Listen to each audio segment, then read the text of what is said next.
nothing like you,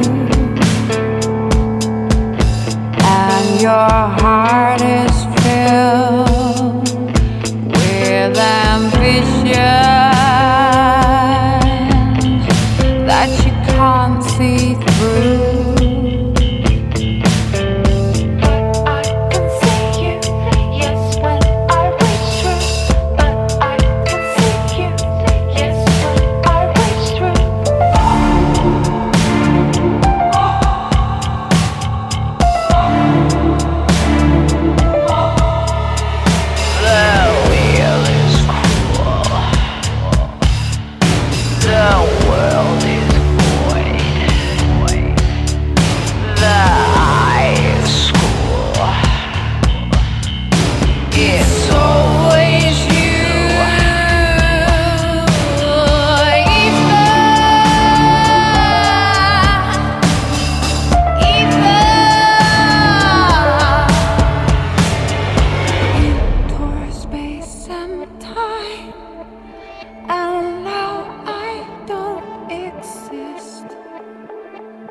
Boundaries intertwine deeper than the sticks in the sea of ether,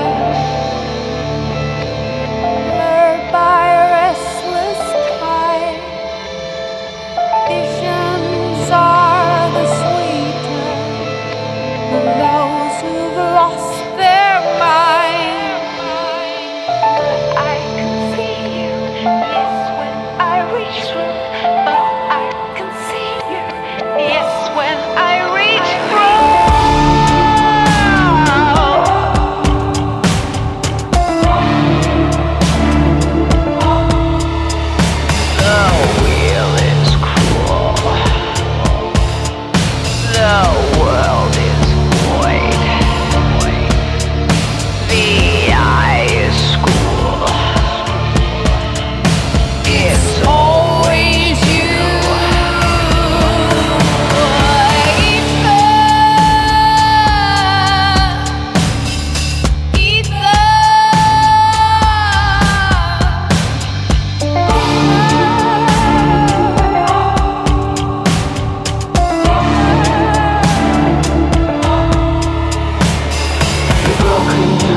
Greetings, in the name of the Most High, as always.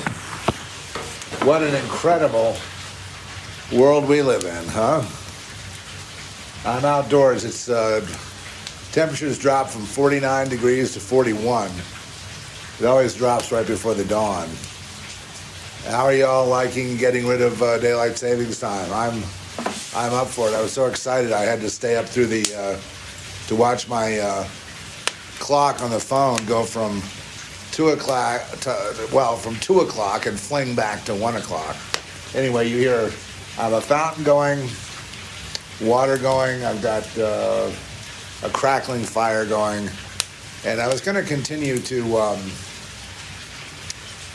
talk about, since this next year will represent a lot of people doing a lot of creative projects. And my forte is writing. I'll be giving that class in Italy for, I guess, about an hour, but I'm just trying to figure out what will really motivate. I think what we have to do is lay down some philosophical motivation, first of all. It's whatever the subject is that you want to write about or delve into, you have to fall in love with it. it's got to be like on your mind, whether or not you even make something out of it, like a book or a screenplay or a movie or whatever you're going to do. It's got to be something that you just can't stay away from, that you just love to do and you just pulls you. And that's that power. Not something like, I think one of the hardest things to do is when they give you like $5,000 and they say go off and do a first draft and here's the outline. They just really want a secretary at that point. And if you do anything if you fall in love with that and you get creative with that, what happens is you turn it in, they go, what's this? And then you get fired. It's because they don't want you to do any thinking. They want you to use your skill in screenwriting to spit back what they say in a screenplay form with the intelligent dialogue. And that's probably the worst thing that a aspiring writer could do is start getting jobs like that.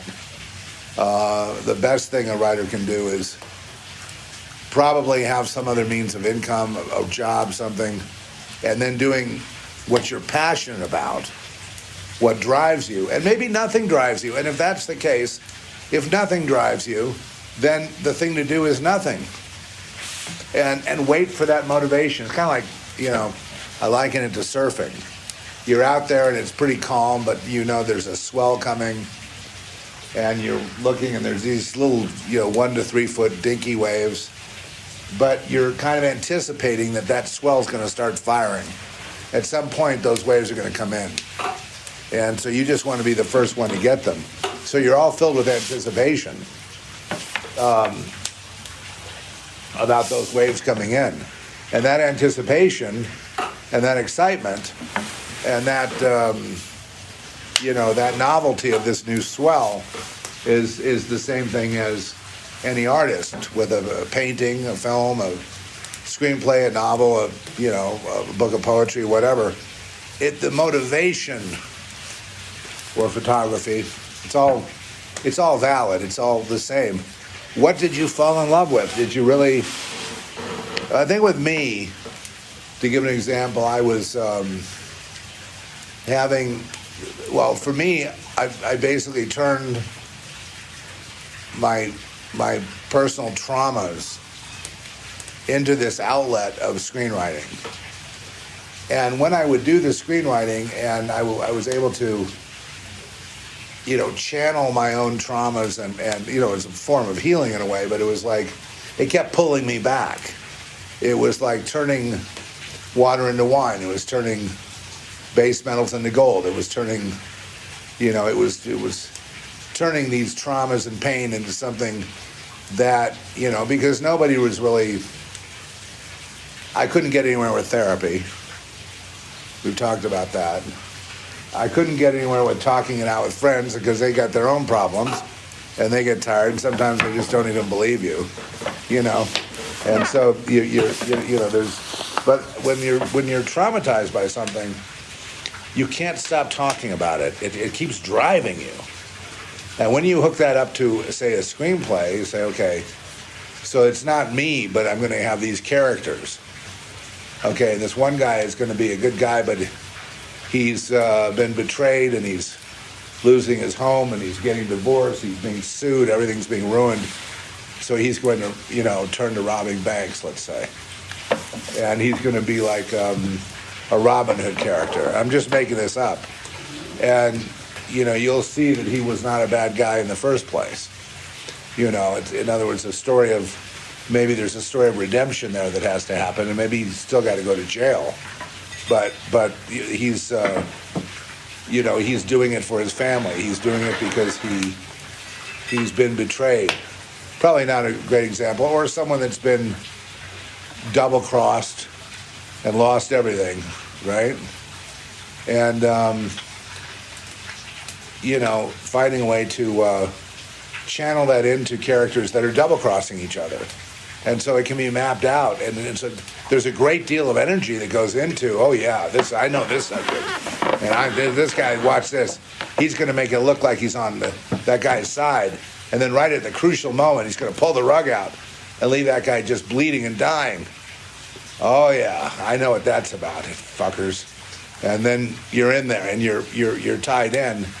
And when you're actually doing the writing, when you're writing the scenes or writing the outline or writing the narrative or writing the treatment, and we can go over that nuts and bolts in a minute, but when you're writing that, there needs to be this complete losing of your own identity, a losing of your own self-consciousness, a losing of your own self in it. You're just now completely at the behest of the power of the actual piece that you're creating. It becomes power. It has power over you. And when it has power over you, it's like falling in love. And you know, the first few days of falling in love are very powerful. You can't stay away from each other. There's a complete fascination that kicks in. There's a power that just keeps, like a magnet, that keeps drawing people together that fall in love. And nothing can stop it. It's a force greater than our will. Well, that's what has to be created in a project, especially when you're just starting. You probably have about 5 stories. You probably have stories you've told people, and you just couldn't help but tell them what happened. And you've just got to tell them, and that need to tell them. I need to tell you my story. I need to tell you what happened. I need to understand it. And that made me create the Zeph Report, which I couldn't stay away from. I didn't do the Zeph Report to necessarily to help others. I did it because I was guided to that through prayer and through wanting to be healed. It was been a long journey, and the Zeph Report was part of it, where I'm telling these stories. And if you look back through the years of the Zeph Report, you'll see there's an eerie consistency throughout the entire thing. And then there's a prophetic aspect that applies to society. Where that comes from, I don't know. But see, once you get into this realm of creating, there's a million things going on you can't see. There's a million things going on. You're being used as a vessel to create something, but you're being used by. There are things around you you don't comprehend. You don't know why you suddenly just have to do this. You don't know why you just. To use a Rick Rubin example, Rick Rubin is kind of like the philosopher of music. Of what's valid and what isn't. And I think he would. There's something that makes you want to cross the street and walk over there.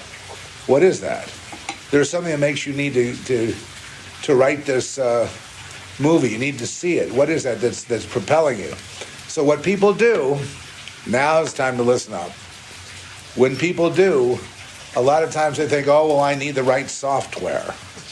Oh, I need to take this class. Here's a master class from David Mamet, or here's a master class from, someone you admire, right? Nick Gaiman, or somebody that, is an established A-lister name. And slowly, the motivation for your screenplay goes out the window. And your writing discipline goes out the window. And you give your heart, energy, mind, love, if you will, discipline, work ethic, good work, hard work always makes people feel better, especially when you're working for something of your own. And you give all that to your teacher. Now, I've been there, done that. I mean, I had teachers because I was, when the documentary finally comes out, I mean, I don't know, the distributor will be at, I'll know more next week of when it will, what they're going to do with it, when it'll be released. But we're going to have a talk about a lot of things. And but in there I say that Brian Usna, the great Brian, is accusing me of going to this screenwriting school, and then I do a throwaway line. I say, well, I was lonely, so I went to the night school, and I couldn't get across this in the documentary. But when I said that I was lonely, I was having panic attacks. and I was being treated. I know this is going to sound strange. I mean, there's some strange synchronicities start happening to you when you start delving into these stories. When it's right, strange angels appear and things that appear in your head and people you meet, and it's a whole journey. It's just like when you start reading the Bible. You suddenly get on this journey with people about these stories and what they mean for our society. Is there a prophetic word to share? And people get very excited about that. So, when I went there, well, I probably went to more seminars than anything, but I went there because at night I could actually drive. During the daytime I couldn't drive because I'd have a panic. Like, for example, if I had to turn left, I had to turn left on Beverly Glen. Also, do you guys know Sunset Boulevard? Well, there's a left off Beverly Glen from Westwood near the UCLA, and it's a long line to turn left. It's a long line. There's a long arrow that helps people get going up Beverly Glen Canyon, and then where it dumps out in the valley, at Valley Vista, I had a house just like a block down from that, so I had to go all the way over the canyon. So when I was waiting in that line, I just started freaking out. I couldn't do it. I started to have a panic attack. I had to pull the car over, and I had to start breathing into a paper bag to stop from hyperventilating. And I was going to go I went to the emergency room a couple times because I couldn't get my breath because I was having a panic attack. And then eventually I saw there was this. I don't know what exactly happened, the order of events, but I saw that there was that I could drive at night, especially if it was on the freeway and it wasn't crowded. It's going. Okay. And,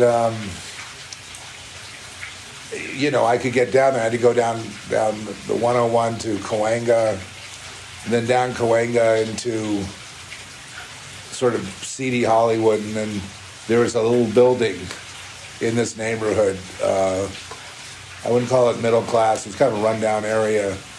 But there was this building, and class was being held there. So I went in there. I didn't know what to expect. It was so kind of hokey in a way. It was sort of seemed like it wasn't like going to UCLA and having this modern building to go into, or USC. It was different than that.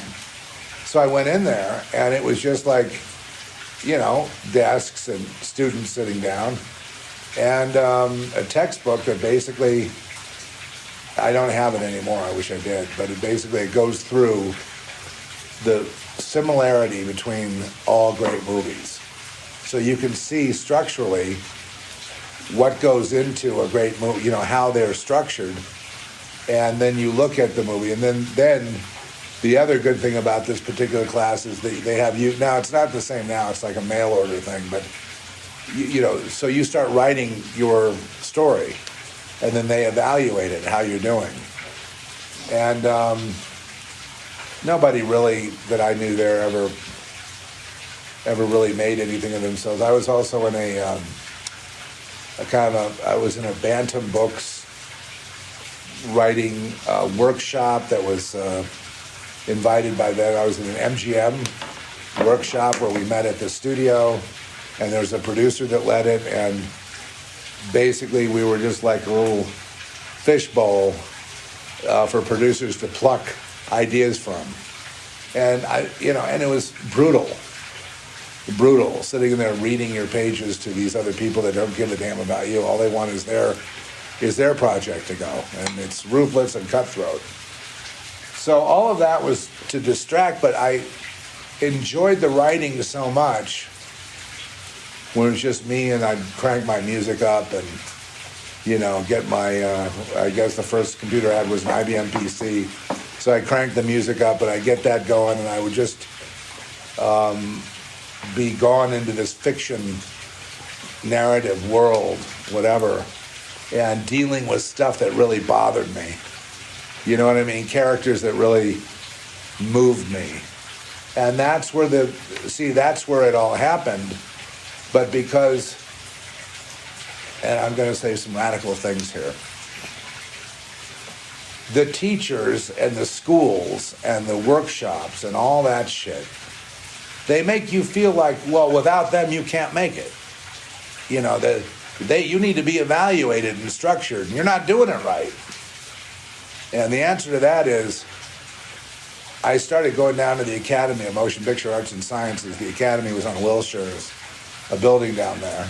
And in those days, they had a little library where they had all the scripts of all the movies ever made.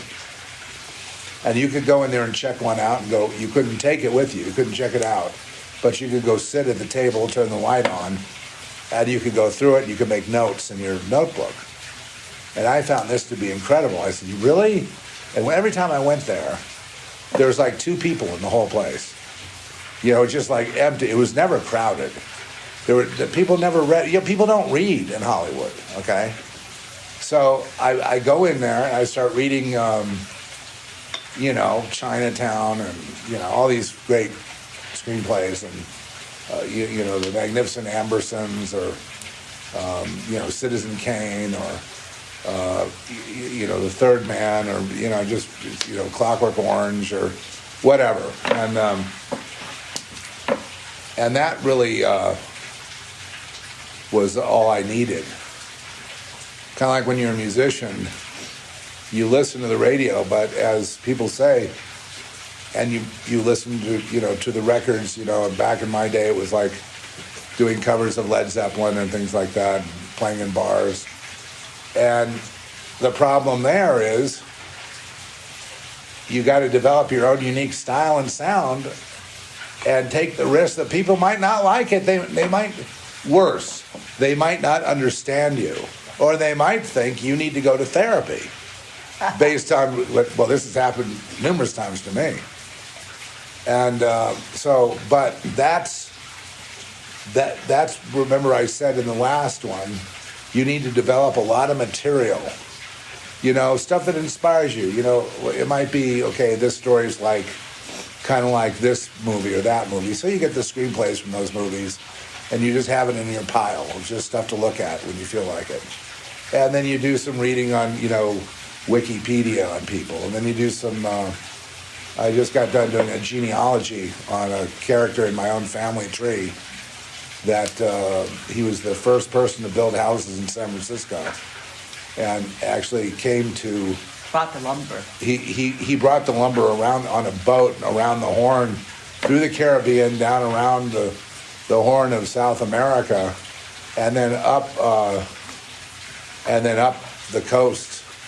And he was challenged by pirates, and then at one point he fell off the boat in that around the Horn. But then he came up and he, you know, and he started, you know, importing lumber to build houses in San Francisco.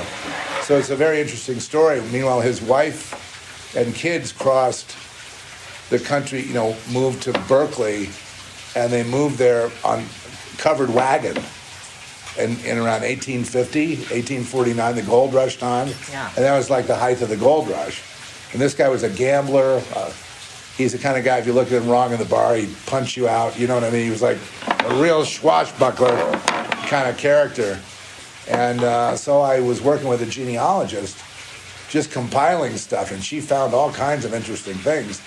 And I don't even know how I'm going to begin it, but at least I gathered that. It's like a squirrel gathering nuts, you know. So I gathered these little gems of, like I had a picture of him, and, you know, there was an obituary, and... He looks like you. I don't know what he looks like. There's a similarity. There was a Keith line out of Scotland, and they all kind of have a similar look, you know, and they all moved to Berkeley, which is, many became radicals. Anyway, bottom line was, it was a piece of history, and a wild piece of history, a real founding of the West kind of story. And I thought, well, one day I'll do this, but this is the kind of thing that needs, you know, $200 million and this giant studio behind it, and, you know. I think it's too much for a film. It has to be a series. Yeah, so Trish should chime in. Anyway, bottom line on it, it's there when I want to dive into it. I've got the you know, the PDFs on this person and the wife, and where they're buried and what happened. And he's a guy that made a lot of money, I think, in the stock market, and then he lost it all. He blew it all, and that's interesting too. That what was the reaction of his family, because he had a big family. Suddenly they're all out of work, and then in came the depression eventually after he died, and the family was completely broke and starving. So it was an interesting chain of events. But do I feel passionate about it? Well, let's put it this way. I'm interested in it. It's not a trauma for me. The trauma for me was when I wrote Society, and I was hiding the screenplay I would lock it away, and I had a roll-top desk. I would lock it in there. And the reason I would do that is because I had this feeling, it was deep, of fear, like I was going to get in trouble. And that fear confirmed that, indeed, that the story was true. Because you wouldn't have that unless you were programmed to, self-destruct if you ever tell. If you ever tell about, the Satanism, the rituals, the abuse, the fact that, society-wide, they keep a lid on it. They keep that's why we have the society, that's why our society is the way it is today, because all these people are members of the same club. And, the whole P. Diddy thing and all that, they're all in on it. And the public doesn't understand. And it's like, well, this, for me, it's like, well, my own trauma was I was prevented from having a life because of the fact that I was not falling into line. I had my own thoughts about things. And, and so that brought a death sentence with it. So that traumatized the shit out of me. And I still can't believe it. It's still hard for me to process. But anyway, I did. And, but that's true. It's not just true of, Society, because it didn't become an A movie. It was kind of, I think the screenplay scared people that were up the ladder. And so we wound up doing a low budget. But, it's just interesting how, how it survived and finally got, an audience, and finally got a team behind it, and money and collaboration, and it went all the way. So what I really learned from that is, you feel really passionate about something. For example, I saw a film that actually our distributor for Darkside put out called Roadkill. And it started off as kind of a hokey movie. I thought, did they shoot this in 16 or something? I mean, this is weird. And, it seemed very amateurish. And all of a sudden it kicks in with this great actress that shows up and who's really a serial killer. I don't want to ruin it completely. But the point is, the bottom line with the characters is they were abused. And so they were on a killing spree. That's all you need to know, folks. And that's what, it's interesting, that's what drove our distributor to pick it up for distribution. I guess he likes that scenario. And but the thing is, see, something like that I could really get behind. I could really understand vigilante killers. They were abused, their lives were ruined, and they're going to make sure that no one else ever ruins them again. The only thing was, with these guys, they were randomly just killing anybody. The gas station guy, the guy standing there, it became generalized. So the theme of the whole thing was, don't abuse kids. And I thought it was a terrific film. By the time I got to the end of it, I thought, wow, this is really a sleeper. This really snuck up on me. But I could see the passion behind it that the filmmakers put into it. And that's why it got made, and that's why it got distro. Distribution, by the way, I know that we have distribution on everything because we are becoming distributors, actually. But distribution is very hard to get. There are hundreds and thousands of films made every year, that don't see the light of day, that don't even get into a film festival. They just, they try.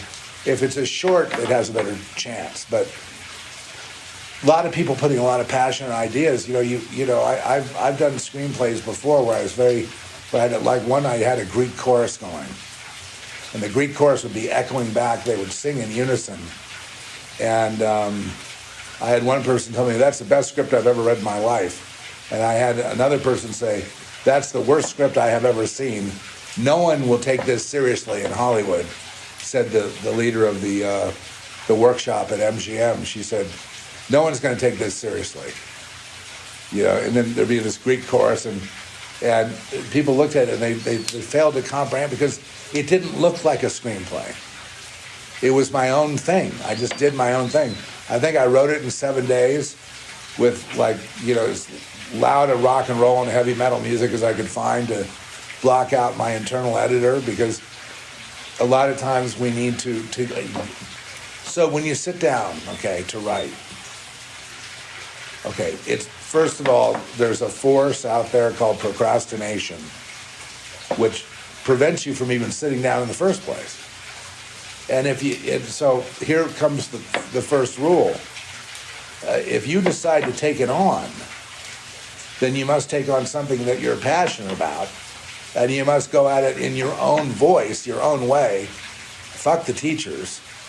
And, that might be helpful if you're looking at teachers during an off-season when you're not writing anything. You might pick up a couple of tips or whatever.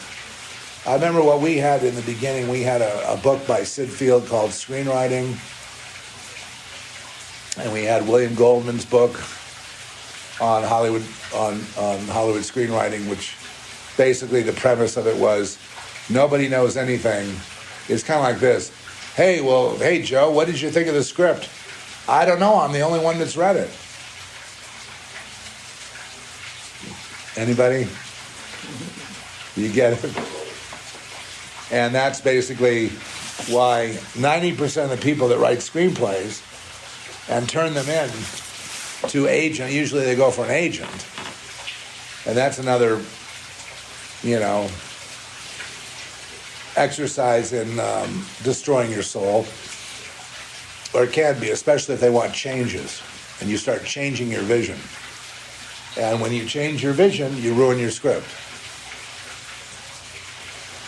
But if that's your only chance to sell a screenplay, what is the goal here? You want to be a hack writer and write assignments, like rewrites? I've done that. You want to be a ghost writer? I've done that. I've been they used to pay me anywhere from $1 to $5 grand to take the script for a weekend and redo the dialogue, stuff like that. I've done all those jobs. It would be better if I just delivered pizza or did an Uber thing or did anything but that. That was soul wasting. And so, so you're getting a little bit of, you're getting a little bit of wisdom nuggets here that I wish I had. Because I was ill-defined on what I want. I thought, wow, $5 grand for doing a rewrite over the weekend, that sounds good. Because all I want to do is just escape into a screen. I don't care whose screenplay it is. I just need that escape. But the problem is, you escape into somebody else's vision, the passion's not there. You're in your own vision, you're insecure. Oh, what if they don't like it? What if I've just made a mess of it? I better get 5 friends' opinions of it and do a rewrite before I turn it into some agent. And, we can talk about that. You might want an entertainment lawyer rather than an agent and just pay them to, if you have an idea who should do. It all depends how much control you want to give up. Do you want to produce your vision? Do you want to be the filmmaker? Do you want to just be a writer and then turn it in somewhere and get paid for your effort and watch them rewrite it? What do you want to do? What is the goal here? I know it's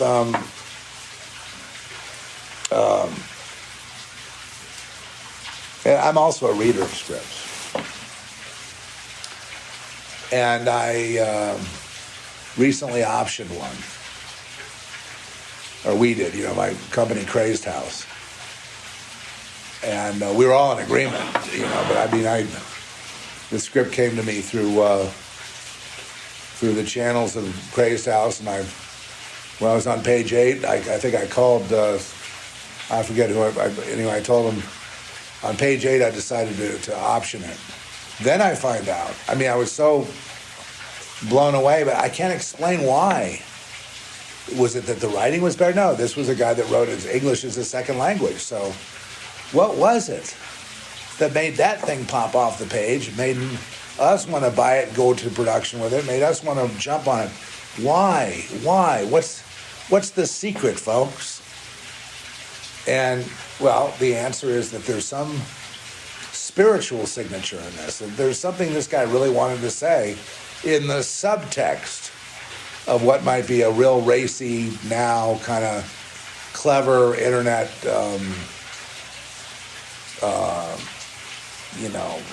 popular kind of medium. And so I got done with it. I got to page 63, and on page 63 it stopped. Where's the ending? I don't care. I want to option it. I don't care. I'm going to option it anyway. There's something very powerful here with this writing, and I even compared the guy to an American writer that used to have that effect on me named Eric Rudd, who, I don't know what happened to Eric Rudd, but he had two kind of iconic films out there. One was called The Hitcher, which was fantastic, and the other was called, I believe it was Near Dark. It was like a vampire thing. Catherine Bigelow directed. Anyway, he had a kind of a tendency to have that same effect when you would read one of his scripts. So there's something these writers are putting into it. What is it? A guy who's got English as a second language? He doesn't even have a third act. It's not formatted correctly. So when people start obsessing on all that stuff, it's like, wait a second. This script just passed by a bunch of smart people with a go signal, and it doesn't even have a third act, and it's only a first draft. So what the hell is it? And I go back and look, and then I started understanding. Now, I went back and looked at it. I had the luxury of looking at it from a forensic standpoint. That is, I was breaking down the dialogue and the characters, and I went, what's the secret here? Why is this script got this, the magic sauce, and the other ones that are very well written, perfectly well written, and they just don't have that? What's the difference? And the difference, ladies and gentlemen, if I may, drum roll, the difference is there's something the writer just had to say, that he used that medium of a very racy commercial story to say something about society that he really feels passionate about. And that's the secret. That was it. The subtext is the reason the story popped off the page like that. And people say, well, what's subtext? Well, subtext is like when two characters are talking about each other, but you could really translate them as talking about the whole world. Subtext is when, something is happening to a character that looks like it's about your story that you're reading or you're considering or you're writing, and it turns out to be you're writing about a lot more than just that one scene. It's subtext, and it's also irony. And, in this case, we have the irony of, it kind of, and I know this is going almost too far with being complimentary, but it almost had the Stanley Kubrick type of, Kubrick's the master of subtext. So if you want to learn subtext, anything by Kubrick, especially Clockwork Orange. But this had this kind of, on the one hand, it was an irony and a satire, and on the other hand, it's a critique on violent society on us. At the same time, it's about these characters. Okay, so it was very. Now, I could interview this guy, I suppose, and get his answer, but may I contend that, or say that the writer did not have in mind the idea of lecturing to you about society when writing these characters. It just turned out that way because he's a human being. He has DNA, therefore he can write. Therefore he has subtext. Therefore he is not consciously aware of it while he is writing. Right? Put it this way.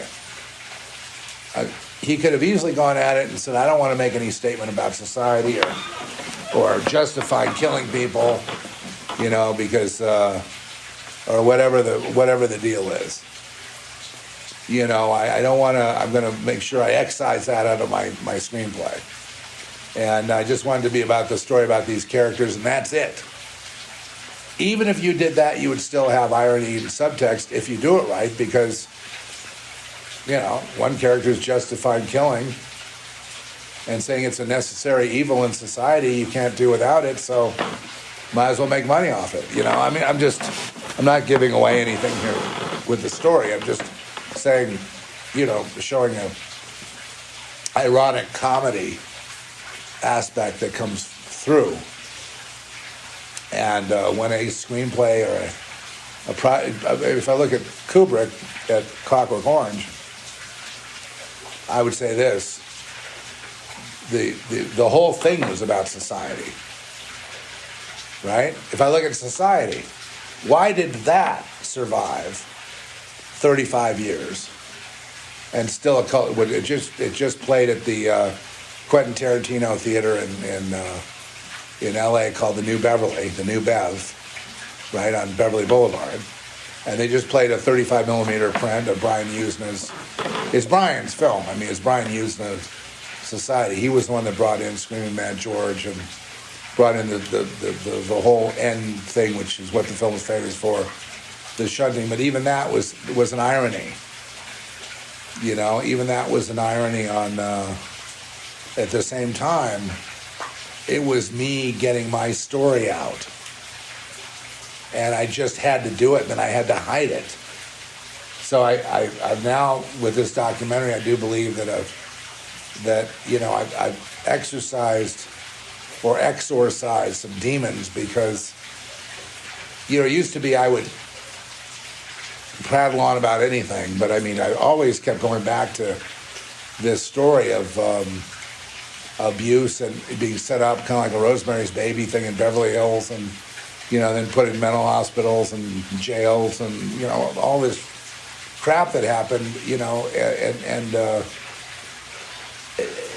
at the time of writing, I still had no idea why they did what they did, other than to say that, well, they need you to be down with the program and blackmailable, or if you're not, you know, joining them, then they're going to kill you.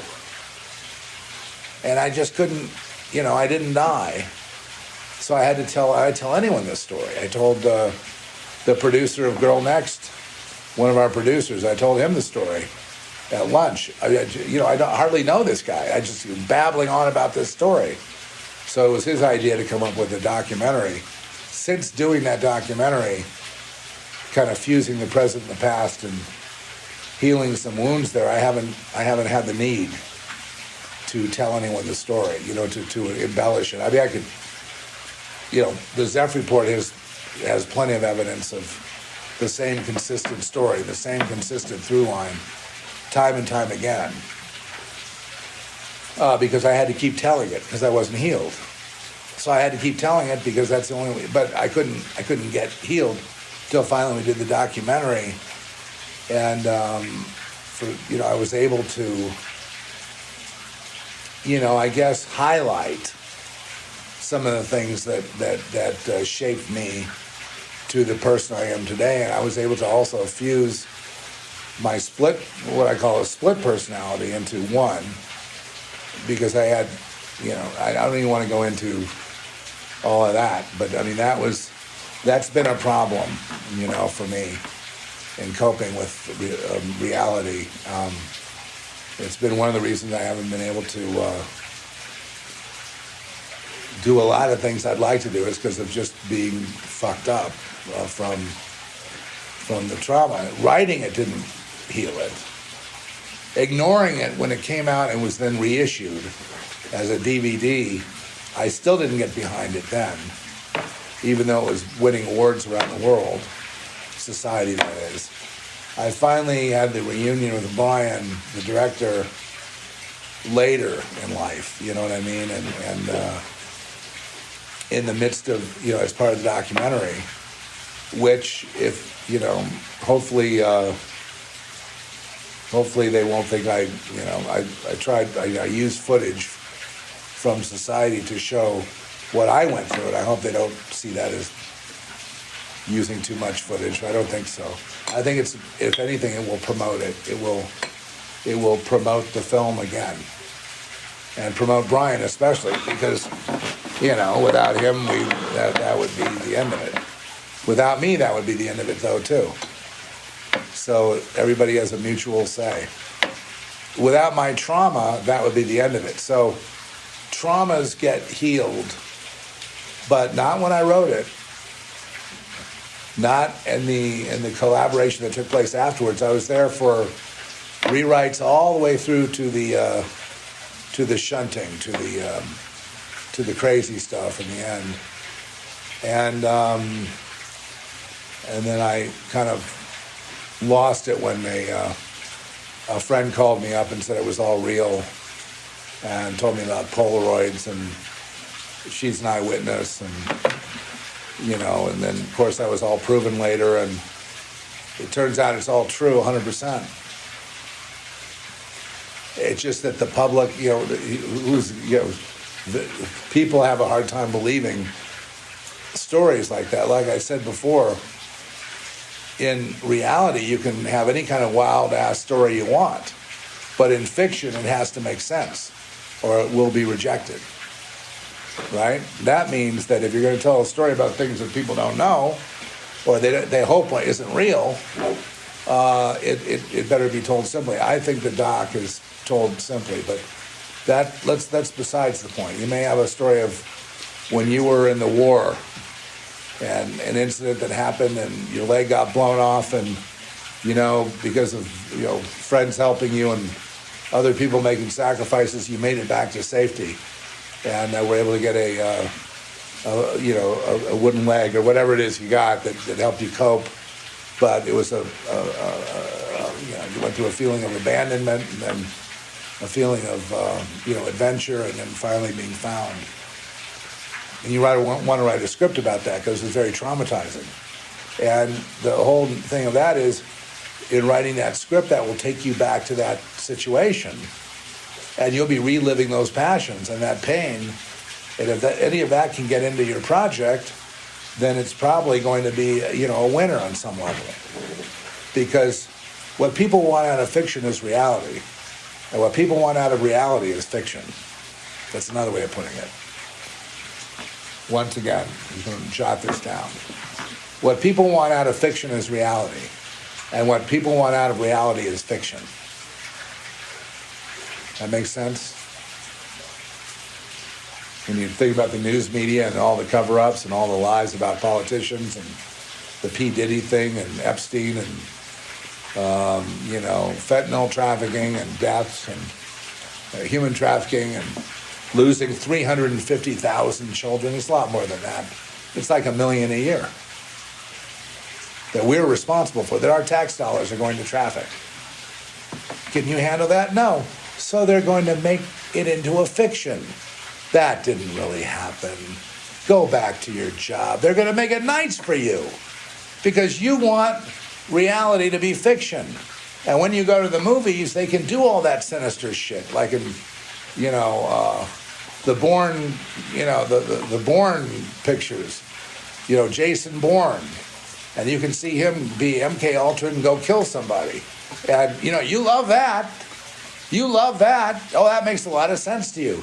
But when it's a real story telling you something about how the Democrat National Convention paid their assassin to go kill Seth Rich, and he even had his wallet and money still intact, so they tried to say it was a mugging, but it wasn't.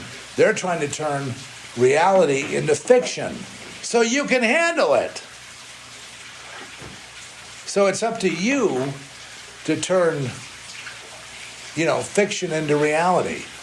In other words, you can go crazy with it, but remember, the more exotic the story, the harder sell it's going to be to people because,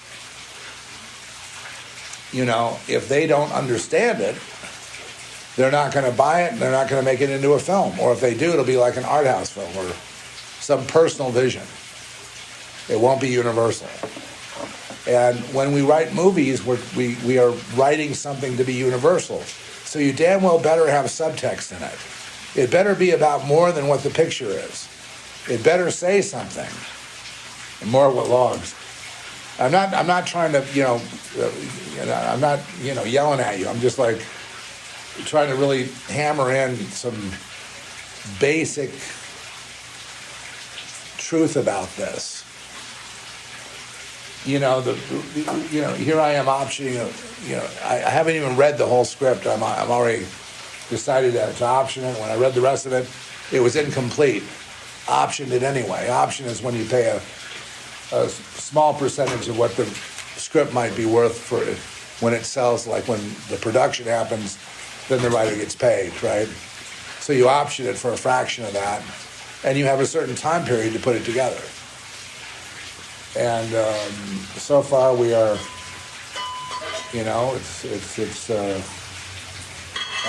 that's what we're focused on. So, but here's the thing about it.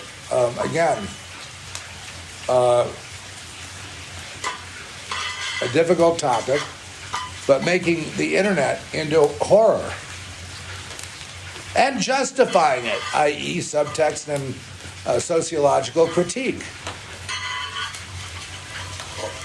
And then why is it plausible to kill that many people? And I'm not going to tell you I'm not going to tell you more about it than that, but how is that plausible? It's plausible because in the context of the story, that's what it's about. It's about killing people and basically justifying it. Do they deserve to live? Think about it. And so, wow, that's a big question. That question is inherently asked without the writer, proselytizing, without the writer, begging you to see his point, without the writer consciously, giving you irony and perspective. It's happening anyway as a part of the natural process, and that's why it got picked up for production. No, I'm not reading scripts right now, so that's not. And even if I were, my plates. I have 4 projects that are in a row, and I just can't take on anymore because I'm not, I'm not supposed to push myself into a heart attack here. You know what I mean?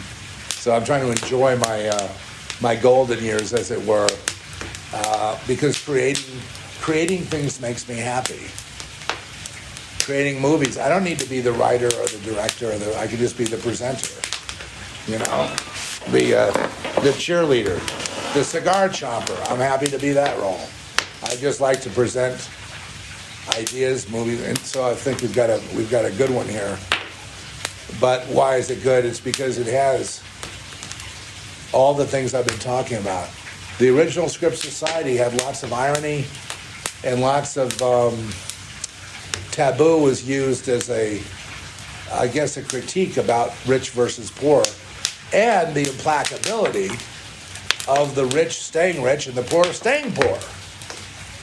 It had a lot to say about capitalism and our system of money in society, and yet there never was a time during any of the rewrites, during any time with Brian that I can remember where anyone went in with this idea of making a social statement, other than the rich are genetically different than the rest of us, and they have a monopoly on the money, and they have a monopoly on society, and the rest of us are just stupid slaves.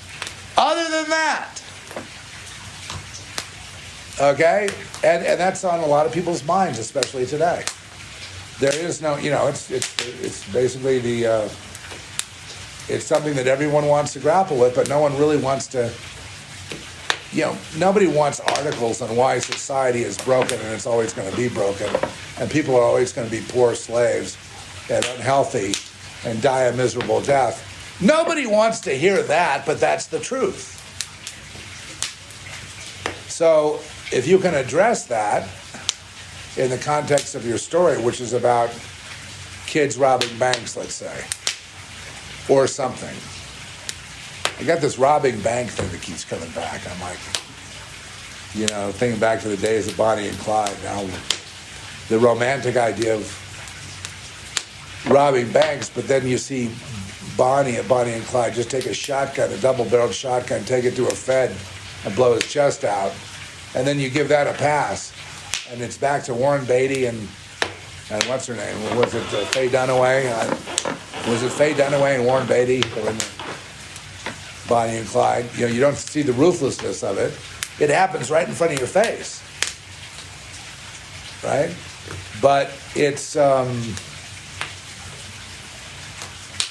people don't want, reality in their face. That's why it has to become subtext. They want to get at it that way. I think we talked about this in the interview we had with Brian Houston and me, and the documentary coming up. We talked about getting at it through humor, getting at it through, rather than straightforward, yeah, you're born here, you're fucked. Better go to Jesus. I mean, I'm serious about that. Born here, you better find a way out, because it's a death trap and it's misery. And someone asked me the other day, why aren't your screenplays about something spiritual? I wrote a big novel about something spiritual called Lamb, a prophetic novel, and the Christians hated it. So that was it. I was done with that. But I'm not going to explain that to anybody. It's like, well, why don't you dye your hair red? Because I don't feel like it. That's why. And that goes to, again, keeping your own counsel. I ruined 2 films. Here comes my confession.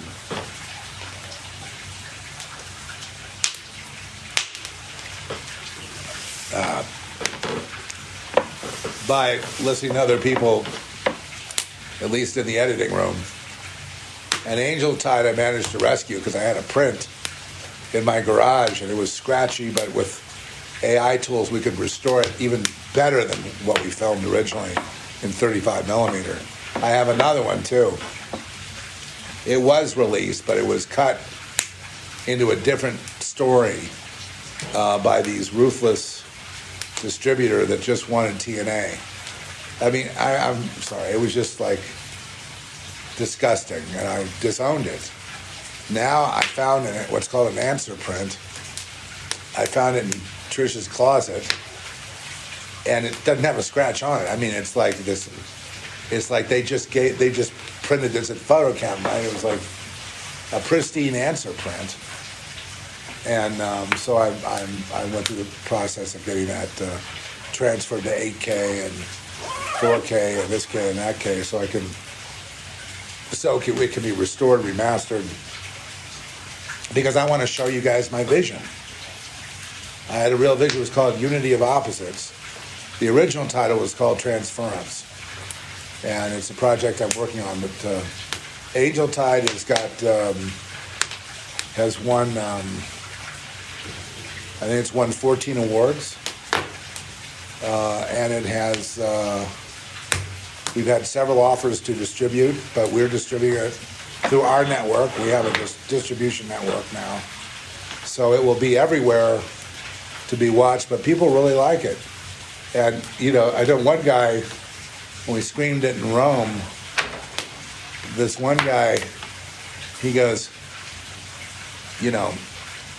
tell the director he's to be commended on making it look like a 90s film. But he didn't realize, but it literally was a 90s film. And so we didn't change the computers or the cars or the license plates. it was all built in. And we stole a lot of scenes from, non-permitted on the streets and out there. It's about a woman dying and how she kind of, tries to become a crass materialist, let's put it that way, as a rebellion against dying, as a rebellion against spiritual things. She wants to fight to the last drop. And it's a losing battle. And I think people can relate to it. Anyway, we've been rewarded with a lot of awards. And I think we're not up to 20. I think we're up to 14. And then we just won something in Berlin. Well, that was the dark side. I can't keep up with it, but we put it out in the festivals because that's where it really belonged. That's what should have happened in the first place. I'm redoing all the steps I should have done, but I was traumatized, and I couldn't do them. I was really fucked up, and I didn't realize it. And then now I'm having an opportunity to do what I wanted to do with my vision originally, and people are warmed up to it. They're not. I was so afraid they would hate it, so I would go get all these opinions from people. We'd screen it, 5 times a week almost. You get feedback to see, well, where is this film not going, And the answer is, none of them know shit. They don't know anything. I'm the only one that knows anything. Because it's my project. So if you're not going to be true to yourself, you better just stop till you get your head screwed on right. Because they will try to tear you up. And if it's a good script that you write, they're going to, look at me. I was optioning it on page 9. Now, he can always get it back if we don't make it or something happens, but I have it now, and it's being a producer, that's part of the, it's also part of the creative process to be able to recognize a diamond from a mud rock.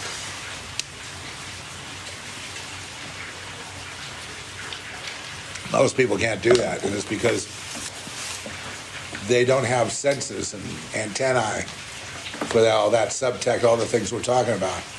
So the other thing is, I might as well get to this, and this is what I guess this was Sid Field to put this out. And I agree with him because I found it the other day in the book, and I call it the 10-page rule. For me, it's my 10-page rule. If I'm not convinced by page 10, it's out the window. It's past. I might even say if I don't see something happen in the first 5 pages, I'm out. I'm gone. Because I know what that's going to be like for people. And they're going to want to see something. A lot of times films will show you something juicy and then they flash back to what led to that. I'm fine with that. I'm you know what? That works for me every time. But don't just, 10 minutes is a long time to wait for something to happen. We haven't talked about moments, but a film is a compilation of moments. It really is. And the connecting tissue is the writing, getting to that moment.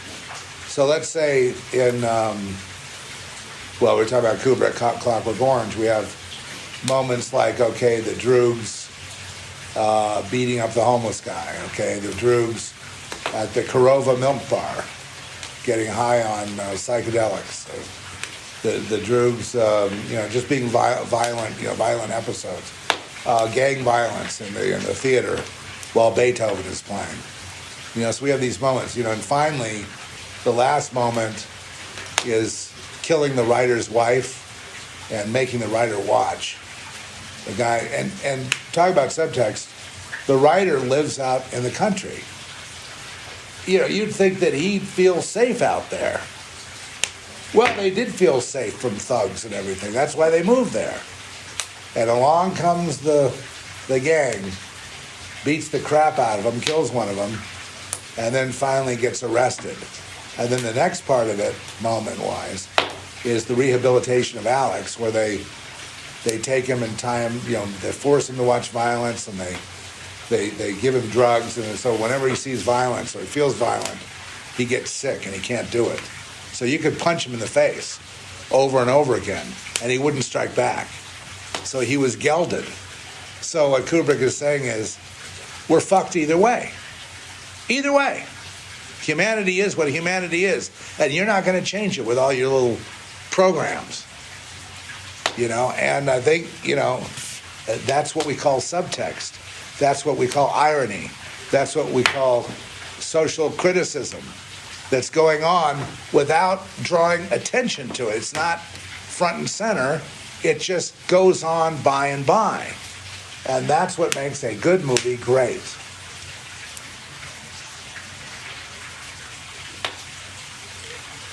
And that's why I come back to people say, well, what's this Kubrick thing? And it's like he was so far ahead of everybody. Filmmaking is a very dynamic medium. So he was always rewriting the script while he was shooting. He wrote and rewrote all the way through the whole shoot on everything. And we have the proof of that with the Shining box. We have all of that, handwritten notes and new dialogue. And Dr. Strangelove, if you look at a version of that online and then look at the shooting script, between the two of them, it's two different stories. Two completely different tone, two completely different forms of comedy. So it's, that to me is, what is your film school? My film school is whatever inspires me, film-wise. And sometimes what inspires me doesn't entertain me. This is something else. But this is for the advanced class, folks. You have to see if you can just write a script. And the reason I'm encouraging you is because I know somebody out there wants to write something. I know more than one. And so here's the thing. I use a Final Draft to write. I think it's $1.99, and they give you all the free updates. And it's a community of people that are all trying to write scripts. The only thing you got to be careful of, I've used Final Draft since the 1990s. Okay, so I mean, I've had a long relationship with them. They're by far the most consistent, and and you can use it to write plays or TV scripts or radio scripts or whatever you want to do. The point is that don't fall for the advertising of this way. They're now advertising AI to critique your scripts. So you feed your script to AI, and by sending in your PDF to AI, to like Chat GPT or whatever, and it kicks back a synopsis and tells you where your story is weak and strong and makes suggestions on how to make it stronger. You're talking about a soulless entity. A soulless machine, no matter how good it is analytically, cannot put that soul into the script. And if you lose, I mean, it can write a dry script for you. You can tell it, write me a script based on, a bank robbery, and it could do it. It could give it a couple of films as a context to go from, as a paradigmatic model. It can do it, but the point is, when you see an AI, I just saw an AI of Joe Biden talking about, how upset he was at losing his adrenochrome supply. Okay, funny as hell. Man, it was funny. It's out there right now if you want to grab it. It was really real with his mouth moving. I mean, it was real. And I have to explain this. It was real. It was Joe Biden talking, and his mouth was conforming to the words about, eating babies and adrenochrome and the whole bit. And it was funny, but I certainly wouldn't consider it to pass for fiction. You can't take it seriously. You can see the character sitting in that chair was soulless. That wasn't a real guy. I mean, I could tell it was AI. So if you can tell it's AI, I use AI to help me organize my thoughts and organize what I think. In other words, I could tell AI, well, give me a little bit of an analysis of this scene in, say Badlands is one that I like. This iconic dialogue. And then let's break it down. And it can help you. But you have to have your own thought about it. And it might disagree. It might say, well, here's another film where it might even be a stronger point. And it's like, I didn't ask you for that. What I asked you is to compile data, and that's what it's good at. And I wouldn't use it to write. I know a lot of people use it to write essays in college. I wouldn't do that either, because you can tell. I mean, there's some way you can tell. But Bill Gates, just an aside here, he wants to make a new religion where AI is the God. Ew. And because he doesn't want misinformation. Gross. So he'll program AI to his disinformation and then make that your God. And then if AI says, you're guilty of disinformation, well, you won't be, but you're guilty of violating Bill Gates's strong opinion of what you should be thinking. Very dangerous time, folks. But that's another topic. All right, any questions? Okay, so if you're thinking about doing it, one more thing about Final Draft, it has a card feature in there for 3x5 cards. You don't have to actually have 3x5 cards, but you can use them in the software, or it's an outliner as well. Usually what I do with an outline is I go about halfway. I have the storyline, I have a little synopsis. I might go halfway with the outline, but only halfway, because by the time I get to the middle, if it isn't changing, something's wrong. The story must grow and must change as you get into it. But you might as well. I mean, if you've had that dream of doing that and getting involved in the greatest artistic medium the world's ever seen, well, now's your chance. And the best way you can do it is to get started anyway, would be to channel the trauma of your life through it. And then sharing your pain with others in the form of fiction, which is a skill, helps others to heal as well.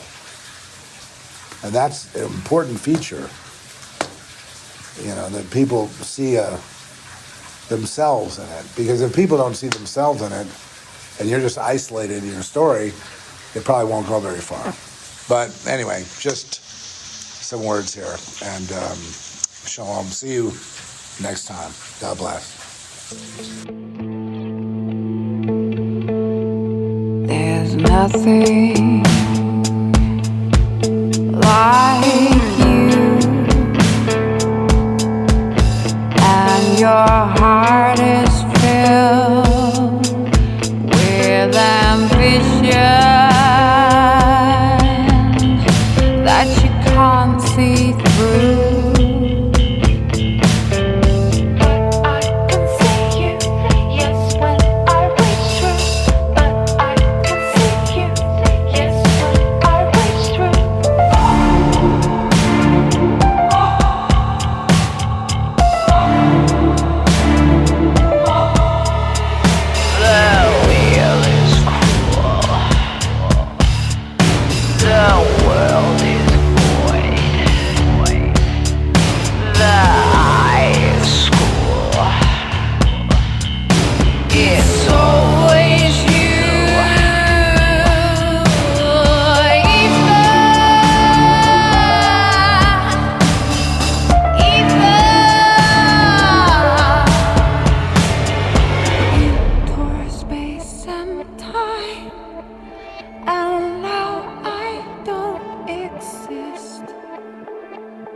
Boundaries intertwine.